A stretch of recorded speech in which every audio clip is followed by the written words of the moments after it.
درود شریف پڑھی اللهم صل على محمد وعلى آل محمد كما صليت على إبراهيم وعلى آل إبراهيم إنك حميد مجيد اللهم بارك على محمد وعلى آل محمد كما باركت على إبراهيم وعلى آل إبراهيم إنك حميد مجيد سبحانك لا علم لنا إلا ما علمتنا إنك أنت العليم الحكيم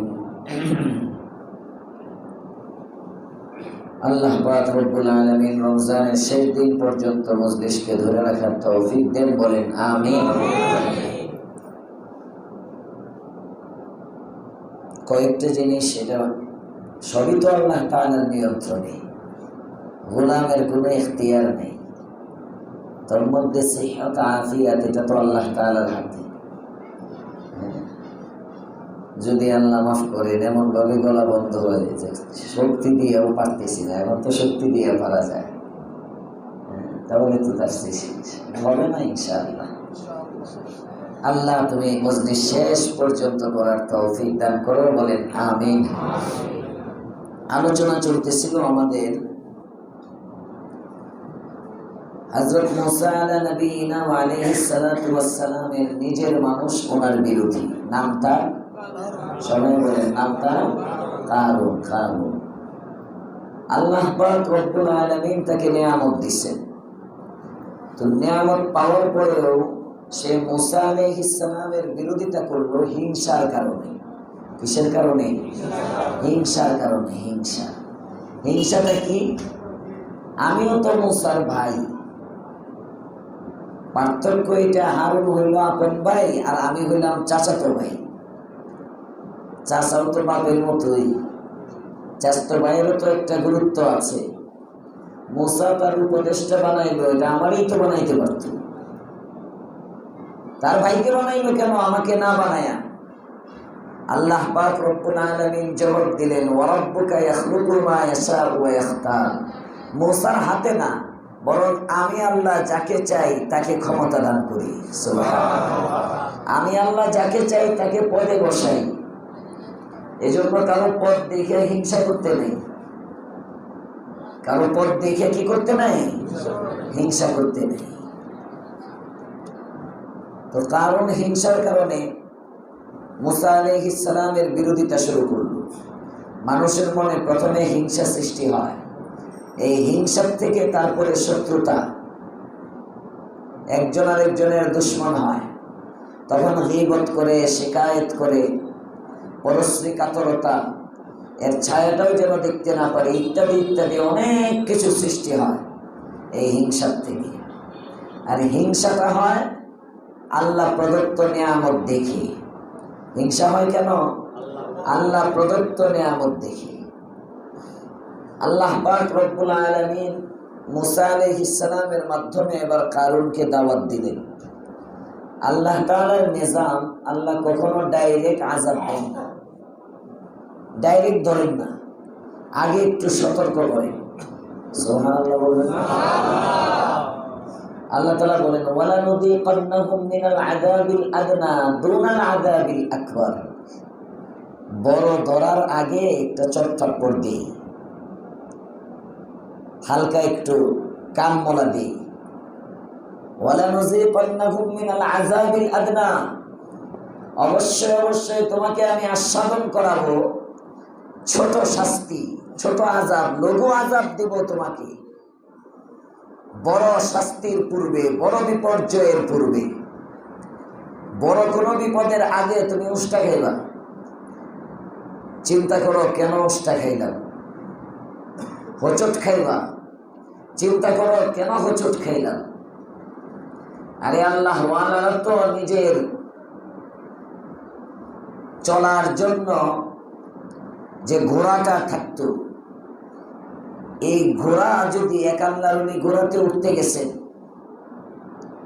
ঘোড়াটা উনি যখন উঠবে লাফ মেরে দাঁড়িয়ে গেছে, উনি পড়ে গেছেন, আমরা হলে তো ঘোড়ারে 3-4টা লাগাইতাম।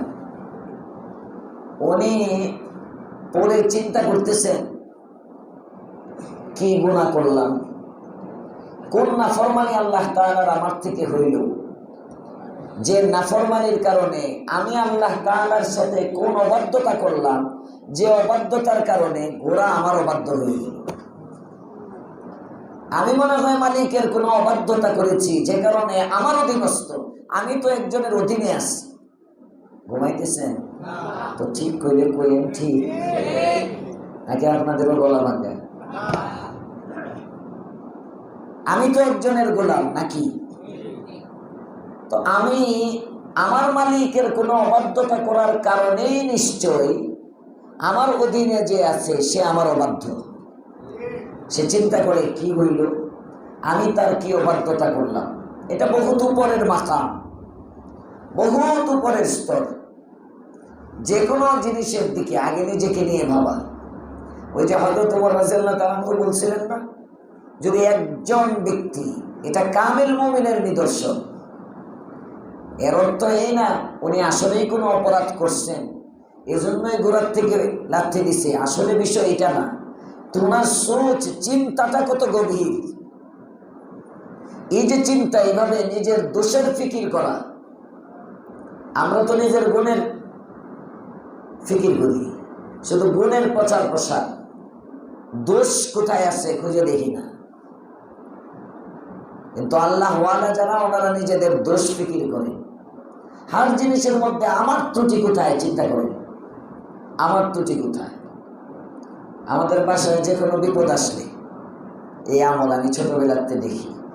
বাচ্চা অসুস্থ হইল, ঘরে কেউ অসুস্থ হইল, বা যে কোনো একটা, তো আব্বু রাত্রে খাইতে বসি, তো একসাথে আব্বু আম্মু আমরা সবাই একসাথে খাইতে বসি।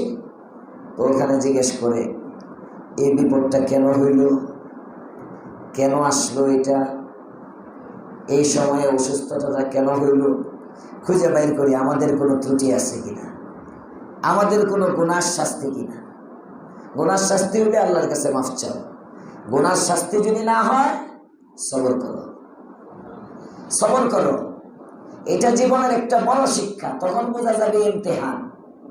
আর এখন হিরোইনের ব্যবসা করে, বিপদে পড়লে সে কয় জেলখানায় যেতেছে, হুজুর কইেন না, আমার ভাইটা আল্লাহর পরীক্ষায় আছে, কি হিরোইনের ব্যবসা ধরা খেয়ে মামলা হয়েছে, আছে না নাই? গাঞ্জার ব্যবসা করে 2 গ্রুপে মারামারি করে মারার গেছে আসামি, সেনাবাহিনী এসে ধরে একটা লয়ে গেছে, হ্যাঁ আল্লাহর পরীক্ষা আছে। সব আল্লাহর পরীক্ষা এখন। আর হুজুরের তো আল্লাহর পরীক্ষা ছাড়া কিচ্ছু নাই, বলবি হয়ে গেলে আল্লাহর ইমতিহান। আওয়াম কয় পরীক্ষা, হুজুররা কয় ইমতিহান। এই দোয়া করেন আল্লাহর ইমতিহানে আছে। আরে কপাল পুরো। আগে চিন্তা করো গজব কিনা, গজব কিনা, গজব কিনা। আল্লাহ তাআলা বলেন ওয়ালা নুযীকান্নাহুম মিনাল আযাবিল আদনা, আমি তোমাকে লঘু আযাব দিই, ছোট ছোট শাস্তি দেই, দুনাল আযাবিল আকবার, বড় শাস্তি দেওয়ার আগে। কেন? লাআল্লাহুম ইয়ারজিউন, যাতে করে বান্দা ফিরে আসে। যাতে করে বান্দা সংশোধন করে, যাতে করে বান্দার ইসলাহ হয়, যাতে করে বান্দা ফিরে আসে। ফিরে আসবে কখন? আযাব মনে করবে যখন। ফিরবে কখন? আসি আযাব মনে করবে যখন। দেখলাম চোখ বন্ধ করছিল, ঘুমায় নাই। ফিরে আসবে কখন বলেন? আযাব যখন বুঝবে তখন না তওবা করবে। আর যদি বুঝে আপনার ইমতিহানে আছি, তাহলে আর তওবা করবে? সে তো মনে করবে আমি আল্লাহ আমার পরীক্ষা করতেছে, আমি পছন্দনীয় বান্দা। সবচেয়ে বেশি পরীক্ষা করছে নবীদেরকে, নবীর পরে আমি আছি আলেম। এগুলো আত্মার রোগ। এই রোগের কারণে আমাদের সমাজ এই যে পচে যেতেছে, আমাদের দোয়া কবুল হইতেছে না। আল্লাহ তাআলা দেয় একটা, আমরা ভাবি একটা। আল্লাহ আমাদেরকে সঠিক চিন্তা করার তৌফিক দান করেন, বলেন আমিন। তো আল্লাহ তাআলা সতর্ক করেন, এটা আল্লাহর নিজাম। প্রথমেই কাউকে আযাব দেন না, আর আযাব দেওয়ার আগে শুরুতেই বড় আযাব দেন না। আযাবও যখন দেন ছোটটা দেন, ছোটটা দেন। এই ছোটটাতে যদি তার ইসলাম হয়ে যায় আর বড়টা দেয় না। এরপরেও যদি ইসলাম না হয়, সংশোধন না হয়, তখন এমন পতন দেন একেবারে দেশ ছেড়ে যেতে হয়। আযাব, এটা হলো আযাবে আকবর। আর কবরেরটা তো রয়েই গেছে। তো আল্লাহ পাক রব্বুল আলামিন কারুনকে প্রথমে দাওয়াত দেওয়ার জন্য মূসাকে পাঠাইলেন। মূসা, তুমি যাও, একে একটু বুঝাও। মূসা আলাইহিস সালাম এবং কারুনের আশপাশে যারা আছে তারা সবাই মিলে, ভালো মানুষ যেহেতু বনি ইসরাইলের বংশে, তাকে দাওয়াত দেয়। কি বলে? ওই ওয়াবতাগি ফীমা আতাকাল্লাহু আদ-দারুল আখিরাহ, আল্লাহ তোমাকে যা দিছেন এটা দিয়ে পরজগতের বাড়ি ক্রয় করো, জান্নাতের বাড়ি তালাশ করো, তবে দুনিয়া ছাড়া দরকার নাই। ওয়ালা তানসা নাসীবাকা মিনাদ দুনিয়া, দুনিয়ায় তোমার যতটুকু লাগে এতটুকু রাখো, এটা বাদ দেওয়া লাগবে না। একেবারে দুনিয়া ব্যবহারই করা যাবে না, দুনিয়ার সব দান করে দাও না। লা তানসা নাসীবাকা মিনাদ দুনিয়া, তোমার যতটুকু লাগে এতটুকু রাখো, বাকি দানও করো। মানে সম্পত্তির 40 ভাগের 1 ভাগে যাকাত আসে, তো 39 ভাগ তুমি রাখো, এটা তোমার অংশ। 1 ভাগ এটা আল্লাহর পাওনা, এটা তুমি দিয়ে দাও, ওইটার দ্বারা আখিরাতের বাড়ি ক্রয় করো। কয় না, পুরোটাই আমার। এমন কারণে সমাজে নাই কি? নাই কারণে সমাজে সব আমার, সব আমার। হালালটাও আমার, হারামটাও আমার। হালালটাও আমার, হারামটাও আমার। আহসিন কামা আহসানাল্লাহু ইলাইক ওয়ালা তাবগিল ফাসাদা ফিল আরদ, জমিনে বিপর্যয় সৃষ্টি করো না। আল্লাহ তাআলা ফাসাদকারীদেরকে পছন্দ করেন না। কারণ উত্তর দেয়, ইন্নামা উতীতুহু আলা ইলমিন ইনদি, এটা তো আমি আমার জ্ঞান বলে অর্জন করেছি, আমার জ্ঞানের মাধ্যমে, আমার জ্ঞান খাটায়া, বুদ্ধি খাটায়া অর্জন করছি, এটা তো আমার ক্যাপাসিটি। ঢাকা শহরে দেখবেন অনেক, ইমাম সাহেব বইছে আজকে, আবার ইমাম সাহেব বই কিনা আমাদের বইতেছে, না না, অনেক ক্ষতি করছে। ইমাম বড় লোক বেশি, ইমামের চেয়ে মুয়াজ্জিন বড় লোক বেশি, মুয়াজ্জিনের চেয়ে খাদেম বড় লোক বেশি। সম্পদের দিক দিয়ে অনেক মসজিদে আছে, যত নিচে তত উপরে। এটা আল্লাহ তাআলার ফজল, এটা আল্লাহ তাআলার ফজল। এখন আপনি যদি খতিব সাহেবের যাকাত নাই, কথার কথা, খাদেম সাহেবের যাকাত আছে, এখন খাদেম গিয়ে কইলেন যে তুমি তোমার সম্পদের যাকাত দাও, হ্যাঁ, এখন কইল যে যাকাত নিতে হয়েছো, এটা আমার জ্ঞান খাটায়, আমি বুদ্ধি খাটায় টাকার মালিক হইতে হয়েছে। আল্লাহ যদি দিত তো খতিব দিয়ে শুরু করতো, উপর থেকে তো দিত। উপরের 3 জনের যখন আল্লাহ ফাঁকা রাখছে, দেয় নাই, তার মানে বোঝা গেল আমার ক্যাপাসিটি, আমি আমার বুদ্ধি খাটায় বড় লোক হয়েছি, আমি আমার বুদ্ধি খাটায় মাসে এটা উপার্জন করি, ওইটা উপার্জন করি। এমন কিছু বুদ্ধিজীবী আছে না সমাজের? কারণ সমাজের কি এই জামানার কারণ, কারণ ওখানে বলতেছে ক্বালা ইন্নামা উতীতুহু আলা ইলমিন ইনদি, এটা আল্লাহ দেয় নাই, তুমি বলো আল্লাহর দেওয়া, আমার বুদ্ধি খাটায় এটা বাড়াইছি, শব্দ মাথা খাটায়। অনেক বড় লোক আছে এই সম্পত্তি অর্জন করতে হইতে অনেক মাথা খাটাইতে হইছে, অনেক ব্রেন খাটাইতে হইছে। আমার মুসল্লিদের মধ্যে আছে অনেকে কারগুজারি শোনায়। ওয়াবতাগি ফীমা আতাকাল্লাহ, আল্লাহ বলেন ক্বালা ইন্নামা উতীতুহু আলা ইলমিন ইনদি, আল্লাহ তাআলা তাকে ধমক দেয়, মুসা এ কি জানে না, আওয়ালাম ইয়ালাম, দেখে না, জানে না, আন্নাল্লাহা ক্বাদ আহলাকা মিন ক্বাবলিহি মিনাল কুরুন, কত বড় বড় বিত্তশালী, কত বড় বড় জনপদ, কত বড় বড় শক্তিশালী ব্যক্তিকে আল্লাহ তাআলা ধ্বংস করে দিচ্ছে। ওয়ালা ইউসআলু আন যুনুবিহিমুল মুজরিমুন, ধ্বংস করার আগে আল্লাহ তাআলা অপরাধীদেরকে জিজ্ঞাসা করে নাই তাদের অপরাধ কি, অপরাধীদেরকে জিজ্ঞাসা করে নাই অপরাধ কি, এটা জিজ্ঞেস করে নাই। কারণ সে যে কি অপরাধী এটা আল্লাহ জানেন না। আল্লাহ তাআলা শাস্তি দেওয়ার জন্য কি জিজ্ঞাসাবাদ করে নিতে হয়? হঠাৎ করে চলে আসে গজব। অথচ কারুনের অবস্থা কি? একদিন কারুন বের হলো, ফাখরাজা আলা কওমিহি ফি জিনাতি, ওনার শান শৌকতে, বাহন টাহন সব কিছু নিয়ে বড় লোকরা যেভাবে বের হয়, প্রাডো গাড়ি টাড়ি নিয়ে সুন্দর করে বের হয়েছে। একটু পর পর হরন দিতেছে, দরকার থাকলেও দেয়, না থাকলেও দেয়। যেন এলাকার মানুষ তাকে দেখে একটা গাড়ি ঢুকছে গলির মধ্যে, কেউ আসছে হয়তো। তো কারণ এইভাবে সাইরেন বাজাইতে বাজাইতে যাইতেছে, قال الذين فخرج على قومه في زينته। এখন ওদের দুনিয়াদারের মহাব্বত দুনিয়াদারের সাথে, তাকে যখন আর কিছু দুনিয়াদার যারা দুনিয়া চায় তারা দেখে, قال الذين يريدون الحياة الدنيا, যারা আখিরাতে বিশ্বাসী না, আখিরাত চায় না, পরজগৎ চায় না, শুধু দুনিয়ার শান শৌকত চায়। ওই ভাই, আপনি এত অল্প সময় এত টাকার মালিক কেমনে হইলেন? আছে না নাই? বলেও কোনোদিন জিজ্ঞেস করবে না, ভাই আপনি এত যুবক বয়সে দাড়িটা কেমনে রেখে দিলেন? এত অল্প বয়সে আপনি তাহাজ্জুদ কেমনে পড়েন? এত অল্প বয়সে আপনি 5 ওয়াক্ত নামাজ জামাতে পড়েন, আমি তো পারি না, কেমনে, কোন শক্তি বলে? এগুলো জিজ্ঞেস করবে না। যদি শুনে বিদেশ গেছে, তাকে কোন প্রসেসিংয়ে গেছে, আমেরিকা, মালয়েশিয়া, ভিসাটা কার মাধ্যমে লাগাইছে? খালি দুনিয়া, শুধু দুনিয়ার ফিকির। তো ক্বালাল্লাযীনা ইউরিদুনাল হায়াতাদ দুনিয়া, যারা দুনিয়া চায় এরা বলে, ইয়া লাইতা লানা মিসলা মা উতিয়া কারুন, হায় কারুনকে আল্লাহ যেমন শান শৌকত দিছে, কারুনকে যেমন সম্পদ দেওয়া হয়েছে, কারুনের যেমন সম্পদ, হায় যদি আমাদেরও এমন হইতো। ইন্নাহু লাযু হাজ্জিন আযীম, সে তো বিরাট অংশের মালিক, সে তো দুনিয়ার অনেক সম্ভ্রান্ত, অনেক সম্মানী। এটা বলে কারা? দুনিয়াদার যারা, তারা। পক্ষান্তরে কিছু মানুষ আছে দিনদার, যাদেরকে আল্লাহ তাআলা দুনিয়া দেন নাই কিন্তু ইলম দিয়েছেন। সুবহানাল্লাহ। আসমানি ইলম, আসমানি ইলম আল্লাহ তাআলা যার সিনায় দেয়। আমি প্রায়ই বলি, আমি আমার জন্য বলি, আসমানি ইলম আল্লাহ যাকে দেয়, ইলমের একটা দাম আছে, ইলমের একটা কদর আছে। আলেম সব কিছু করতে পারে না, আলেমের দ্বারা সব কিছু হয় না, আলেম ইচ্ছা করলে সব পারে না। ইমামে আজম আবু হানিফা রাহমাতুল্লাহি আলাইহি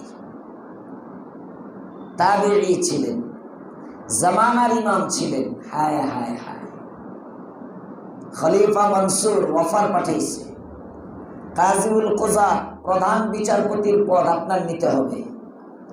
আমরা তো লবিং করতাম, ওই যে তারেক জিয়া ভাতা দিতেছে, হমানে আলিশান মসজিদের খতিব যারা, ধানমন্ডি, গুলশান, বনানী, এই সমস্ত খতিব ইমাম, ওই সমস্ত মসজিদের মুয়াজ্জিন গিয়া এদিকতে আগে শুরু হয়েছে। কেন শুরু হইব? তো প্রত্যন্ত অঞ্চল, গ্রামের থেকে। কথা বলেন না কেন? গ্রামে এমনও আছে, আমি এক জায়গায় গেছি মাহফিলে, ইমাম সাহেবরা জিজ্ঞেস করলাম, আপনার বেতন কত? শুনতে হইব না, ওরা বলতেছে শুনতে হইব না। আমি বললাম, আরে মেয়ে কন, জানার দরকার আছে, এটা ওয়াজ করবো। বাৎসরিক ওয়াজ করে একেবারে লাইভ দিয়ে বইরা ফেলে। আমি এটা বাউলের বলবি না, এনে পয়সার লেগে ওয়াজ করতে আই নাই, ব্যাপারী বক্তা না।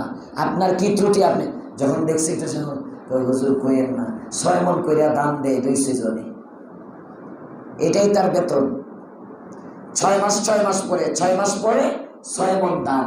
1 মণ দান যদি 1,500 টাকা হয়, ইমামের বেতন কত? 1,500। ইমামের বেতন কত? আল্লাহ কি হিকমত!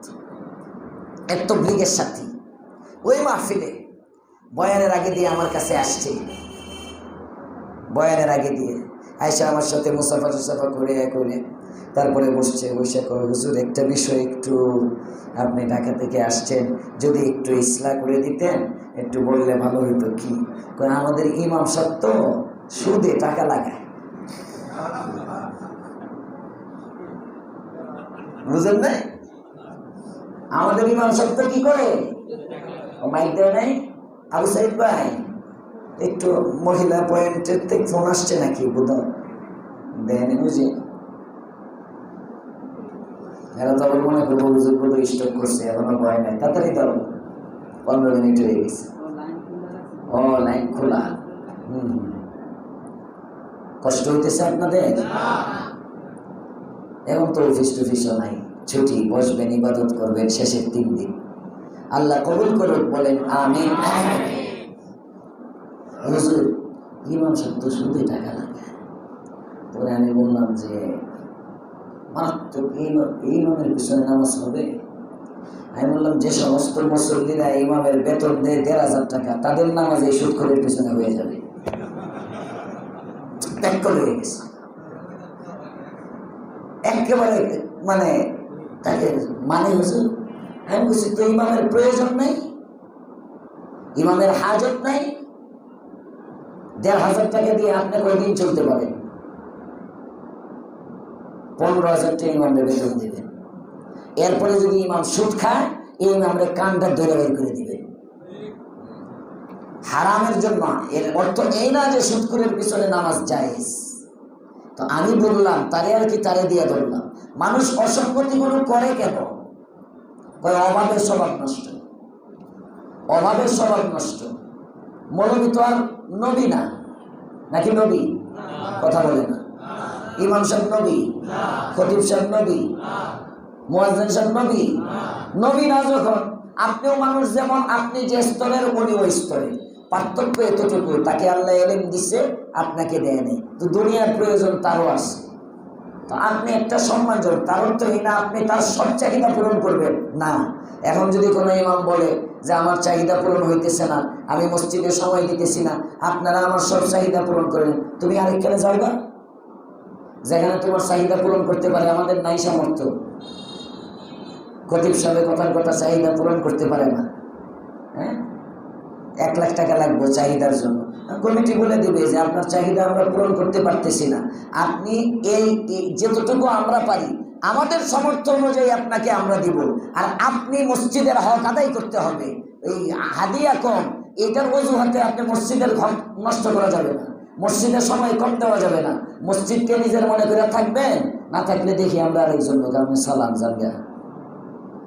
পৃথিবীতে কারো জন্য কোনো কাজ ঠিকা থাকে না, পৃথিবীতে কারো জন্য কোনো কাজ ঠিকা থাকে না। কিন্তু আমি মসজিদের হাদিয়া নিব, আমি এটা চুক্তি করে ঢুকি না, আমি জানি না আমার মসজিদটা কত দেয়, না চললে আমি চলে যাই।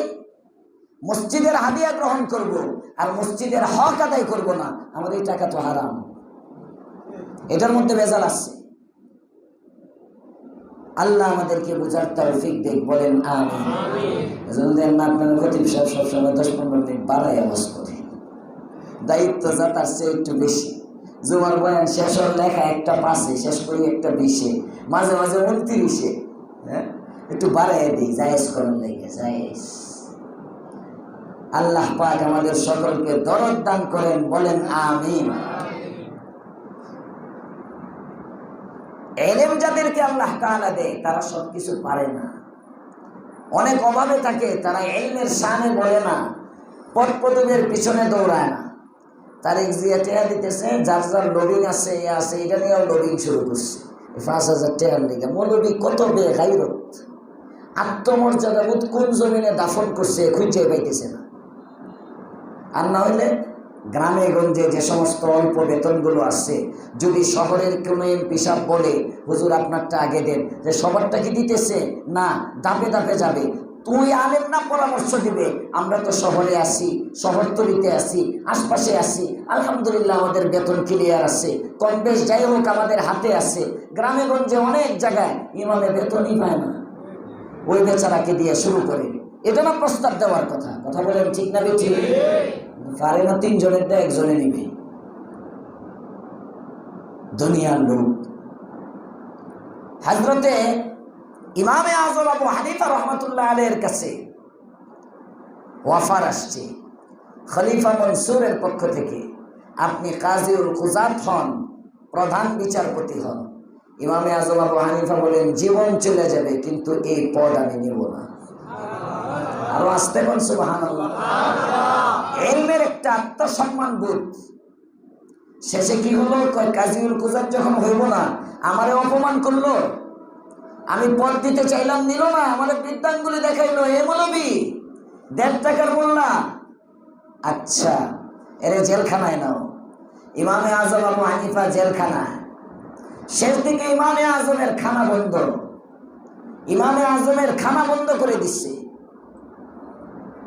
ইমামে আযমের কাছে কাগজ পাঠায়, যায় বলো তোমার কোনো অন্যায় নেই, শুধু খলিফা মনসুর যে পদে তোমাকে বসাইতে চাইতেছে, এই প্রধান বিচারপতির পদটা নিলেই তুমি খানাও পাইবা, ভাতাও পাইবা, সম্মানও পাইবা, তোমাকে জেলখানার থেকে মুক্তি দেওয়া হবে। ইমামে আজম আবু হানিফা বলেন, জেলখানা থেকে আমার লাশ বের হবে, খলিফা মনসুরের পদ আমি নিব না। এর নাম আলেম। আলেম দুনিয়া কে দেখে দৌড়ায় না, আলেম দুনিয়ার জন্য নিজেকে ছোট করতে পারে না। ইমামে বুখারী রাহমাতুল্লাহি আলাইহি দেশান্তর হয়ে গেছে, দেশ থেকে ওনার যে এলাকায়, এই এলাকা ছাড়তে হয়েছে। কারণ কি? ওই এলাকার যে ব্যক্তি, শাসক, গভর্নর, হাকিমে বুখারার যে হাকিম ছিল, বাদশা ছিল, ওই বাদশা বলে, আমার 2টা বাচ্চাকে তুমি আইসা এলেম শিখাইয়া যাইবা। মনে করেন সভাপতি সাহেব বলল, আমার ঘরে একটু আইসা বাচ্চাদেরকে পড়াইয়া যায়। তৃষ্ণার্ত যে হবে সে কলের কাছে যাবে। এলেমের সম্মান এত কম নয়, ফেরি করে এলেম বিলাবে। তোমার পড়তে মনে চায়, 100 জন কোরআন শিখতে মনে চায়, আমি আমার জায়গায় বসা থাকবো, তোমরা আসো, আমি শিখাবো। আমি বাড়ি বেড়ে গিয়া তোমার কোরআন শরীফ শিখাবো, এটা কোরআনের বেইজ্জতি। কোরআনওয়ালা কখনো টিউটর হতে পারে না, কোরআনওয়ালা কখনো টিউশনি করতে পারে না। হ্যাঁ, তার টিউশনি করলে ওইটা শান অনুযায়ী এক জায়গায় বসে থাকবে, 10টা বাচ্চা তার কাছে টাকা দিয়ে পড়বে, আমার কাছে আইসা পড়বে, আইসা যায় না। বাড়ি বাড়ি গিয়া কোরআন বিক্রি করবা, কোরআন পড়াইবা না, এটা ইলমিয়তের শান না। ইমাম বুখারী বলেন, কার ছেলে? বলেন বাদশা। সহজে বলেন কার? বাদশার ছেলে। ইমাম বুখারী লিখে পাঠিয়েছেন, বাদশারে গিয়ে বলে দাও, এই চিঠির মধ্যে দিয়ে দিছে, আমি ইমাম বুখারী পারবো না, তার ঘরের মধ্যে গিয়ে পড়াইতে। বাদশা বলে, ঠিক আছে হুজুর, আপনার কাছে আমার ছেলেগুলোকে পাঠিয়ে দিব, তবে আমার ছেলেগুলো বাদশার ছেলে। আপনার মজলিসের মধ্যে তো আম শ্রোতা, এখানে গরিব আছে, ধনী আছে, হার তবকার শ্রোতা আছে। যেমন আল্লাহর পয়গম্বরের মজলিসের মধ্যে দরিদ্র সাহাবী থাকতো, কানা সাহাবী, ল্যাংরা সাহাবী, চোখে দেখে না, অন্ধ সাহাবী রাসূলের মজলিসে পড়ে থাকে। কাফের মুশরিকরা বলে, নবীর মুহাম্মদের মজলিসে তো মন চায় বসার জন্য, কিন্তু বসি না, সামনের কাতারে সব আত্রা লেংরা খোরা, গরিব ফুকারা, এগুলোর নিয়ে মুহাম্মদ বসে থাকে, আমরা গিয়া এটা একটু শানে লাগে, আমরা এদের সাথে বসি কিভাবে? আছে না এমন কিছু পেস্টিজ ওয়ালা লোক? আছে না? দিনের কাজ করতে তার পেস্টিজ লাগে। 3 দিনে যাইব, আমি সমাজের বিত্তশালী, আমি আল্লাহর রাস্তায় বের হয়ে যাবো, মানে শান আর গাইরো, তোরি বাবারে বাবা, মারাত্মক আত্মমর্যাদা। মানে এটা কেমন? আমি রাস্তায় গাছতে নামবো, আমি একজনের দোকানে গিয়া দাঁড়ায়, কাতারের মধ্যে দাঁড়ায় বাবারে বাবা। হযরত ইমাম বুখারী রাহমাতুল্লাহ আলাইহি বলতে, তো আল্লাহর রাসূলকে যখন সাহাবায়ে কেরাম করে, নবীজি তখন সাহাবীদেরকে ডেকে বলে, এই শোনো, আমি খবর পাইলাম আবু জেহেল, ওয়ালিদ ইবনে মুগীরা, উতবা ইবনে মুঈদ, বড় বড় যে লিডারগুলো, এগুলো আমার মজলিসে আসতে চায়, তোমাদের জন্য আসে না। তোমরা যে সামনে গরিব মানুষ, এদেরকে তো আল্লাহ সম্পদ দিছে, আচ্ছা একটা কাজ করলে কেমন হয়, পরামর্শ। ওরা শুনলে, সামনে বসলে, একটু ওদেরকে সম্মান দিলে, যদি ওদের দিনের বুঝ চলে আসে, ওরাও যদি কালিমা পড়ে যায়, তাহলে তো আমাদের সংখ্যা বাড়লো। আপাতত তোমরা একটু পিছনে বসলা, এদেরকে সামনে একটু সম্মান দিয়া জায়গা করে দিলা, এটা কেমন হয়? সাহাবায়ে কেরাম বলেন, ইয়া রাসূলুল্লাহ, আপনার খেয়াল, এটাই তো ফায়সালা, সমস্যা নেই, করাই যায়। সাহাবায়ে কেরাম রাজি, নবীও রাজি, ওদেরকে জানাবে যে তোমরা কালকে থেকে তোমরা আসলে এরা পিছনে চলে যাবো। খবর এখনো পাঠায় নাই, আল্লাহ তাআলা জিবরাইলকে কয়, জিবরাইল যাও নবীর কাছে, এই আয়াতটা আমার বন্ধুরে গিয়ে শোনায় আসো। পয়গম্বরের কাছে আয়াতে কারিমা নিয়ে আসলো, সূরা কাহফের আয়াত মনে হয়, ওয়াসবির নাফসাকা মা'আল্লাযীনা ইয়াদউনা রাব্বাহুম বিল গাদাতি ওয়াল আশি ইউরিদুনা ওয়াজহা। নবী, কি সিদ্ধান্ত নিচ্ছেন আপনি? ওদেরকে পিছনে দিবেন আর দুনিয়াদারদেরকে সামনে বসাবেন? ওয়াসবির নাফসাকা, আপনি আপনার নফসকে জমায়ে রাখেন, মাআল্লাযিনা, ওই সমস্ত লোকগুলোর সাথে, ইয়াদউনা রাব্বাহুম, যারা তাদের রবকে ডাকে, বিল গদাতি, সকালে, ওয়াল আশিয়ি, সন্ধ্যায়, ইউরিদুনা ওয়াজহা, এরা দুনিয়ার ক্ষমতা চায় না, দুনিয়ার শান শৌকত চায় না, এরা শুধু আল্লাহকে চায়। এদেরকে নিয়ে আপনি পড়ে থাকেন, এই গরিবগুলোরে নিয়ে আপনি বসে থাকেন। ওয়ালা তা'দু আইনাকা আনহুম, এদের থেকে আপনি চোখ ফিরাইয়া নিয়েন না, এদেরকে পিছনে দিয়া সামনে অন্যগুলোর দিকে আপনি তাকায়েন না, আপনি এদের দিকেই তাকায়া থাকেন। এরা খায়া না খায়া আপনার জন্য পড়ে থাকে। তুরিদু জিনাতাল হায়াতিদ দুনিয়া, আপনি কি ওদেরকে পিছনে দিয়া বড় লোকগুলোকে সামনে আইনা তুরিদু জিনাতাল হায়াতিদ দুনিয়া, দুনিয়ার চাকচিক্য চান নাকি? দুনিয়ার কি পরিমাণ ধনকে চিন্তা করেন। তুরিদু জিনাতাল হায়াতিদ দুনিয়া, ও কলবের মধ্যে দুনিয়া ঢুকতেছে, বড় লোকের লগে খাতির করতে মনে চায়, ধমক এটা। মুফাসসিরিনে কেরাম বলেন, ওয়ালা তুতি, খবরদার, লা তুতি, অনুসরণ করতে পারবেন না, নাহি লা তুতি, কখনো না, অনুসরণ করবেন না। কাদের? মান আগফালনা কলবাহু আন যিকরিনা, আমার স্মরণ থেকে যাদের দিলকে আমি উদাসীন রাখছি, অর্থাৎ যাদের দিলে আমি মাওলা নাই, এদের পিছনে কখনো পড়বেন না। কারণ ওয়াত্তাবা হাওয়াহু, তারা তো প্রবৃত্তির চাহিদার অনুসরণ করে, অতএব আপনি তাদের পিছনে পড়বেন না। বরং যারা রবের চাহিদা অনুযায়ী জিন্দেগি চালায়, এরা গরিব হইলেও এদেরকে নিয়ে পড়ে থাকে। এটা ইলমের শিক্ষা। ইমাম বুখারী রাহমাতুল্লাহ আলাইহি বাদশা কয়, আমি তো বাদশা, আমার ছেলেগুলো বড় লোকের বাদশার ছেলে, এদের স্ট্যাটাস অন্যরকম, চলাফেরা অন্যরকম। তো একটা কাজ করেন, আপনি আমার বাড়িতে যখন আসবেন না, আমি পাঠাবো, বাকি আমার ছেলেগুলো যখন যাবে তখন যেন আপনার কাছে অন্য কোনো ছাত্র না থাকে, ওরাই আপনার কাছে পড়বে। একটা সময় বের করে এই সময়টা শুধু তাদের জন্য বরাদ্দ। ইমাম বুখারী রাহমাতুল্লাহ আলাইহি বলেন, আমার ইলম যেমন আম, আমার সময় এটা আম, সর্বসাধারণের জন্য উন্মুক্ত। এখানে কাউকে বিশেষ সময় দেওয়ার মতো সময় আমার নাই। যদি সবার সাথে বৈশা তোমার ছেলে পড়তে পারে পড়বে, নয়তো যাবে। এক আলেম যখন বাদশারে এরকম উত্তর দেয়, বাদশা তো দুনিয়াদার, এই তার গায়রতে লাগলো, ইমাম বুখারীকে একেবারে দেশ থেকে বের করে দিল। ইমাম বুখারী বলেন, দেশ ছাড়বো কিন্তু আত্মমর্যাদা বিসর্জন দিব না। এটা এলেম। আল্লাহ ঘরে ঘরে এমন আলেম তৈরি করুন, বলেন আমিন। আপনাদের যাদের বাচ্চা আছে মাদ্রাসায় পড়ে, এদেরকে কিছু বই কিনে দিবেন ছোটবেলার থেকে। বড়দের ছেলেবেলা, নাম কি? বড়দের ছেলেবেলা, আসলাম শেখপুরি, বাংলা হয়েছে, ছোট্ট একটা কিতাব। আমার ছাত্র জামানায় 40 টাকা 50 টাকা দাম ছিল, এখন হয়তো 80-100 টাকা হইতে পারে। বড়দের ছেলেবেলা আছে তোমাদের, কিংবা না থাকলে বড়দের ছেলেবেলা, এটা এটা বাচ্চাকে পড়তে দিবেন, এই কিতাবটা পড়াইবেন। আকাবিরদের জীবনী, বড়দের জীবনী, আমাদের আকাবির, এগুলো এখন থেকে ছোটবেলার থেকে। আমি যখন হেফজখানায় পড়তাম তখন আব্বু আমার হাতে দারুল উলুম দেওবন্দের মনীষীদের জীবনী দিত, বাসায় আসলে আমি এটি পড়তাম। এগুলো এখন থেকে পড়লে, এখন তাদের ব্রেনটা কচি। আপনার বাচ্চা পড়তেছে হেফজখানা, আপনার বাচ্চা পড়তেছে কিতাব বিভাগের প্রথম ক্লাসে, এখনো কচি মেধা।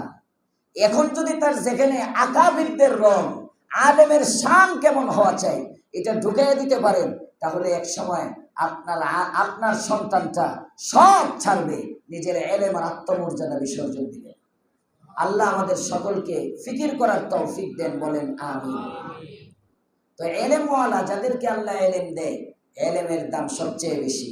ওরা বলতেছে, ওয়াকালাল্লাযীনা উতুল ইলমা, যাদেরকে আল্লাহ ইলম দিয়েছেন তারা কারণের সম্পত্তি দেখা কয়, ওয়াইলাকুম, দিক দিক তোমাদেরকে, ধুত, আমরা বলি ধুত, এটা শুদ্ধ বাংলা হইলো, মনে করেন দিক, ধিক্কার তোমাদেরকে। এটা একটু জিনিস হইল মিয়া, কারণের এত সম্পদ, চাবিগুলো একদম লোক টেনে নিতে হয়, এত সম্পদ, এটা একটা জিনিস হইলো, এটা একটা সম্পদ হইল। আরে সাওয়াবুল্লাহ, সাওয়াবুল্লাহ, আল্লাহ তাআলা যে বান্দাকে নেকি দেন, আল্লাহ যে বান্দাকে প্রতিদান দেন, খায়রুন লিমান আমানা ওয়া আমিলা সালিহা, যে ব্যক্তি মুমিন এবং নেক কাজ করে তার ওই নেক কাজের যে প্রতিদান আল্লাহ দেয়, এটা তো কারুনের সম্পদের চেয়ে অনেক দামি। সুবহানাল্লাহ। ইলম যাদেরকে আল্লাহ দিচ্ছেন তাদের নজর দুনিয়াতে না, তাদের নজর আখিরাতে।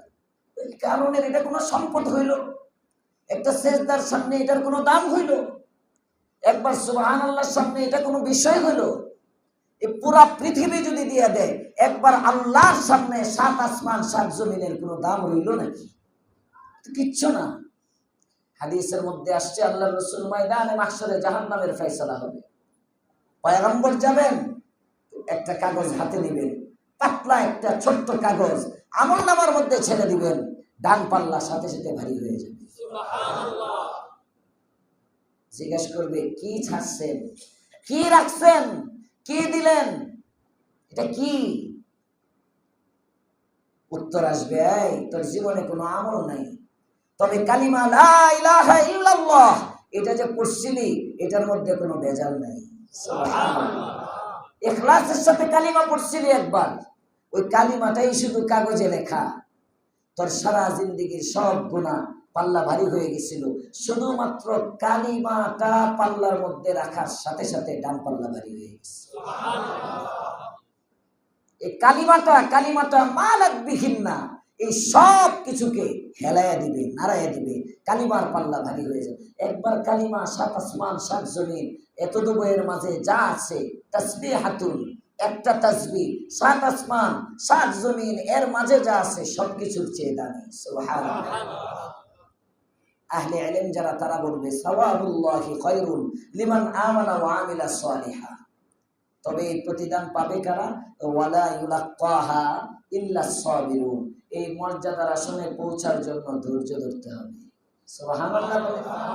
আসলে কোরআন নিয়ে যদি গবেষণা করেন, আমি তো কোরআনের মধ্যে আমারে পাই, আপনারাও পাইবেন আপনাদেরকে। সবার কথা এই কোরআনে আছে, যখন সুবহানাল্লাহ, সবার কথা এই কোরআনে আছে। এই যে মৌলবীদেরকে বলতেছে এখানে ওয়ালা ইউলাক্কাহা ইল্লা সাবিরুন, এটা এখানে বলার দরকার কি? তুমি যদি হক মতো চলো তোমার চলতে কষ্ট হইবে, মাঝে মাঝে এমন হইব তোমার ওষুধ কেনার পয়সা নাই, মাঝে মাঝে এমন হবে তোমার ঘরে চাল কেনার পয়সা নাই, মাঝে মাঝে অনেক সময় মনে হবে তোমার স্ত্রীর গায়ে 3 পিস একটু সিলি করা আর একটা 3 পিস কিনা দিবা, পয়সা নাই। কিন্তু আলেম যে হবে এগুলোর মধ্যে সবর করবে, তারপরেও তার শান কমাবে না, তারপরেও তার শান কমাবে না। সে তো ফকিরি মে বাদশাহী, দারিদ্রতার মধ্যে থেকে আসে বাদশাহী করবে। সুবহানাল্লাহ। আসলে হবে সে ফকির, পকেট খালি, মানুষ দেখলে মনে হয় গরিব, বাবার এই পকেট গুলো চেহারা ভরা, কোটি কোটি টাকার মালিক, চলাফেরা দেখে মনে হয় আসলে ফকির। এটা ইলমিয়তের শান। এজন্য আল্লাহ পরে বলতেছে এই কষ্টে ধৈর্য ধরতে হবে তো, ওয়ালা ইউলাক্কাহা ইল্লা সাবিরুন, আখিরাতের এই মর্যাদা তারাই পাবে যে আলেমে ধৈর্য ধরবে। সুবহানাল্লাহ। কারণ মুসা আলাইহিস সালামের কথা শুনে না। মুসা আলাইহিস সালাম দাওয়াত দেন, মুসার উপর অপবাদ দেয়, আল্লাহর কাছে মুসা দোয়া করেন, এবার আল্লাহ তাআলা তাকে সহ তার বাড়িটা সহ তাকে জমিনে ধসায় দেয়। মনে আছে কথা? গতকালকে গেছে। আল্লাহ এটা বলতেছেন ফাখাসাফনা বিহি, আমি তাকে ধসায় দিলাম, ওয়া বিদারিহিল আরজ, এবং তার বাড়িটাকেও জমিনে ধসায় দিলাম। বিশাল বাংলো বাড়ি যা ছিল সব সহ জমিনে ডাকতেছে। তো যখন সে ডাকতেছে, যারা গতকালকেও বলেছিল ইয়া লাইতানা ইসলামা উতিয়া কারুন, হায় যদি কারুনের মতো কিছু পাইতাম, কেউ তার সহযোগিতায় আগায় আসে না, সবাই দাঁড়ায় দাঁড়ায় দর্শকের ভূমিকা পালন করে আর দেখে। আল্লাহ বলেন ফামা কানা লাহু মিন ফিআ, একদল লোক পাওয়া গেল না, ইয়ানসুরুনাহু মিন দুনিল্লাহ, আল্লাহ ছাড়া যারা তাকে সাহায্য করবে, ওয়ামা কানা মিনাল মুনতাসিরিন, সে নিজেও সাহায্য প্রাপ্ত নয়, আল্লাহও তো তাকে সাহায্য করবে না, কারো সাহায্যই সে পাইল না।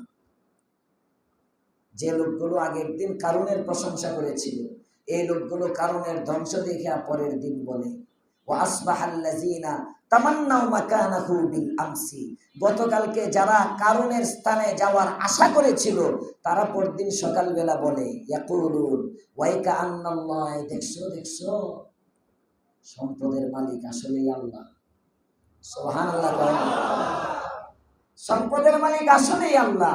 ওয়াইকা আন্নাল্লাহ ইয়াবসুতুর রিজকা লিমান ইয়াশাউ মিন ইবাদিহি ওয়া ইয়াকদির, আল্লাহ যাকে চায় তাকে বাড়ায় দেয়, যাকে চায় তার থেকে নিয়ে নেয়। সুবহানাল্লাহ। আগে তো মনে করছিলাম কারণে, ওই যে কারণ বলছিল আমার জ্ঞান বলে অর্জন করছি, এখন দেখি আসলে মুসার কথাই ঠিক। সম্পত্তির মালিক কে? ইজ্জতের মালিক কে? আল্লাহ। কয় লাউলা আম্মান্নাল্লাহু আলাইনা লাখাসাফা বিনা, কয় আল্লাহ বাঁচাইছে। যে আশা করছিলাম আল্লাহ যদি দয়া না করতো আমাদের উপরে, লাউলা আম্মান্নাল্লাহু আলাইনা, আল্লাহর অনুগ্রহ যদি আমাদের উপর না থাকতো, লাখাসাফা বিনা, তাহলে তো কারণ যখন ডাক দিয়েছিল আমরাও নেমে যেতাম। কারণের যে সম্পদ চাইছিলাম ওই সম্পদ যদি আল্লাহ আমাদেরকে দিয়ে দিতেন তাহলে তো এই ডাবার সাথে আমরাও ডাকতাম। আল্লাহ বাঁচাইছে। ওয়াইকা আন্নাহু লা ইউফলিহুল কাফিরুন, আসলে কাফের কখনো সফল হয় না। সুবহানাল্লাহ। কারা বলতেছে? কারণের বন্ধু বান্ধব, তারাই এখন বলতেছে ওয়াইকা আন্নাহু লা ইউফলিহুল কাফিরুন। কয় সুতরাং কি করো? কয় তিলকা দারুল আখিরাহ, পরজগতের একটা বাড়ি আছে, ওই বাড়ির ফিকির করো। করবেন ইনশাআল্লাহ? করবেন? এই যে রমজান, এটা পরজগতের জন্য, তারাবি পরজগতের জন্য। হ্যাঁ, 27-এর পরে অনেকে মনে করে মার্কেটের ছুটি, এতদিন করতে পারি নাই, এখন হুজুররা 3 দিন আগে শেষই করে ঈদের বাজার করার জন্য, ব্যবসায়ী মনে করে বিক্রি করার জন্য, আর ক্রেতারা এতদিন অফিস টফিস করছি, সারাদিন মার্কেটে যেতে পারি নাই, শরীর ক্লান্ত। এর বাবা রে বাবা, যেমনি ভাবে সরকারেও 3 দিন আগে ছুটি দিয়ে দিছে, আল্লাহও ছুটি দিয়ে দিছে। তার ভিতরে নাই, শুধু মার্কেটে এ আরঙে ফারঙে যত জায়গায় আছে ভিড়। আরে বাবা রে বাবা রে বাবা, না, তারা বিশেষ, তারা বিশেষ হয়তো বিশেষ, তারা বিশেষ না। এই জন্য অবশ্যই এই কয়েকদিন যেভাবে পড়ছি রমজানের শেষ পর্যন্ত, আর 3টা তারাবি আছে, বুধ বৃহস্পতি শুক্র। আজকে বুধবারের তারাবি পড়বো, কালকে বৃহস্পতিবারের, শুক্রবারের, এই 3টা তারাবি 3 দিন। এই জন্য ইনশাআল্লাহ তারাবি পড়বো, এটাও আখেরাত। তাফসিরে বসতেছি আখেরাত। এখন তো আমাদের অফিস ছুটি হয়ে গেছে, এই আসরের নামাজ এতগুলো মানুষ আসর পড়ে, আসরের নামাজের পরে আমি যে নামাজ পড়েই সামনের দিকে আমি ঘুরি, ঘুরে আমি হেলান দিয়ে বৈশা পরে তসবিহ করি, ওই যে সুবহানাল্লাহ আলহামদুলিল্লাহ, ওখানে পরে দেখি মানে এত এত ব্যস্ত আমরা। একটা মাত্র হাদিস পড়ে ইমাম সাহেব, ছোট্ট হাদিস, একটা হাদিস পড়ে প্রতিদিন, একটা হাদিস পড়ে, তাও রমজানের ফজিলত সংক্রান্ত।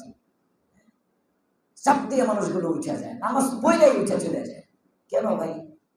কি কাজ? 5টা মিনিট পরে গেলে আমার কি ক্ষতি? বাকি 3টা দিন অন্তত আসরের পরে তালিমের মধ্যে যে যেখানে নামাজ পড়ে বসে থাকলাম, 5টা মিনিট বা 3 মিনিট লাগে, অনেক সময় 2 মিনিট লাগে তালিমে, 2 মিনিটে এক হাদিস পড়া হয়ে যায়। ইনশাআল্লাহ এতটুকু সময় বসে হাদিসটা শুনে যেতে পারবো ইনশাআল্লাহ। রমজানের ভিতরের আমল অনেক দামি, অনেক দামি। এই জন্য বাকি 3টা দিন আমাদের সামনে আছে, আমরা ইবাদতে কাটাই, আখিরাতের ফিকির করি। আখিরাতের ফিকির করে আল্লাহ কি দিবেন ইনশাআল্লাহ আগামীকালকে হবে।